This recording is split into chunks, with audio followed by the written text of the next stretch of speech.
one of the key things that I think about when I'm talking about things like mindset and redefining who you are, and whether you're starting out or starting over, is this concept that I meet so many people that have such amazing talent,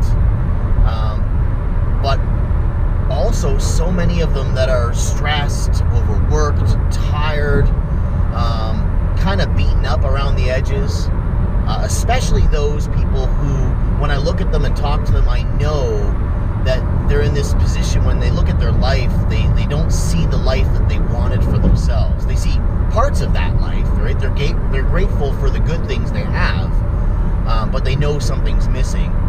And it reminded me of movies I've seen about sports teams or interviews and stuff with hockey players or baseball players, and when someone's having an amazing year or an amazing game, or in the movie they're talking about having an amazing comeback, and it's this concept of falling back in love with the game, right? Connecting with the child in you that didn't see before them failure.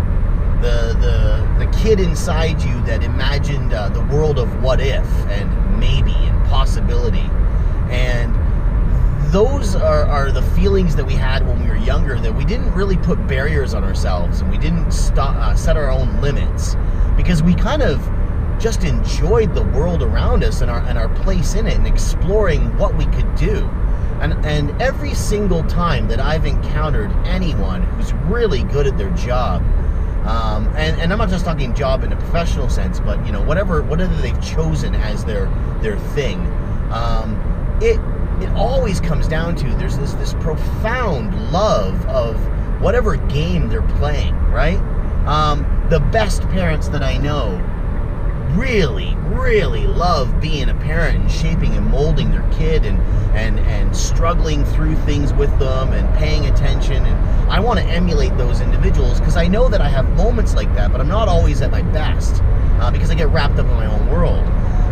People that I meet that are just dedicated to physical health and fitness, and they literally glow with vitality, it's because they've really found that love and that passion for what they do.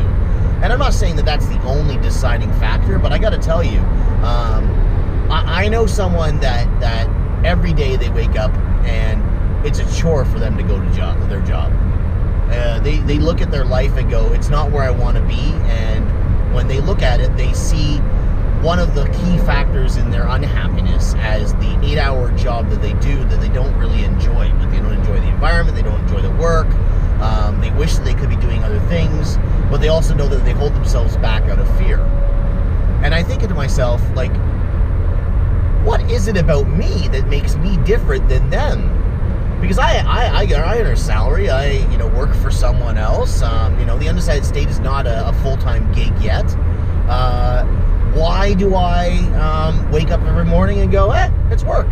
Even though I have my low points too. And it's because the difference between me and them is that I happen to have found not only what I'm good at, but I have always managed to find something that keeps me engaged in the game, in the enjoyment of learning and growing within my career, my field. I wake up every morning and I kind of like what I do and love how I used to say to people when I left managing, and I said, I kept all the best part of being a leader and got rid of all the crap. I don't have office politics. I don't have to hire and fire people, although I do enjoy hiring people. I didn't have to do attendance tracking or performance tracking. My job is to give best practices, tips, role play with people so that they can develop their skill, focus on developing strong mindsets that will take them into their career. And because of this, I just get this immense amount of pleasure from what I do. And that's why I also do it in the Undecided State, right? So I'm kind of almost always working on my love. And unfortunately for this individual, they never found that. They didn't seek that out. Now, if you've ever watched Dirty Jobs, I think it's with Mike Rowe, what I love about his show is this guy will go and he will interview some of the people in this world that are doing the most horrendous jobs that you and I probably would be horrified to do. And he finds these people that are just amazingly happy. And it's because they found passion for what they do. They found pride in what they do. They enjoy the game of it, right? They touched base with the idea of there's some real satisfaction with engaging fully in what you do. And, you know, treating it a bit like that kid would with you know, that idea of its infinite possibility. And I think that today, when you listen to me right now, if you're watching this, if you're listening to it, you know, if you read anything that I put out there, you know, in the community that I'm trying to build of people that have the right mindset, that are engaged in developing themselves and helping other people, it really comes down to how do you re-engage with the kid inside yourself and come to love the process, the game that you're in, whether it's professional or your personal life, and how can you use that love and that passion to fuel your future growth, right? So, you know, you might not particularly enjoy elements of the work that you do, but there is a world of opportunity out there. Even though things are changing and life might not be as stable as it used to be, there's always opportunity to be had.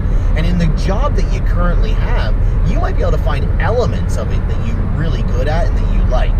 And if you gravitate, if you use those as kind of your key focus, what you'll end up doing is developing skill sets that are translatable to other areas, which means that eventually you might end up in a place where you have a bit of courage and you kind of say, I'm going to take what I know in this field, the things that I love doing about this, and find other jobs that incorporate these elements. And that's when you really start to grow in your career and kind of take off, right? Yeah, you may not have the job you like right now, but you might be able to take that job and turn it into something you do like, right? Or use that job to fuel your next move. And in your personal life, it's the exact same thing. Is when you find that love of the process, when you explore the world of what if, and you don't make excuses, and you don't blame outside factors, that's when things really become interesting. So, if you're at a place where you haven't started yet, if you're at a place where you know you're holding back, I would say is try to re-engage with the game.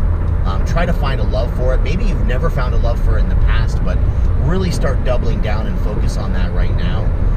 Because I guarantee you, if you can rekindle that or find it in general, great things are going to start happening. You're going to start noticing changes in your happiness level at your job that you haven't noticed before, and your personal life is going to make it huge leaps and bounds, because no one wants to wake up in the morning and not feel happy and not feel like they look forward to the day, right?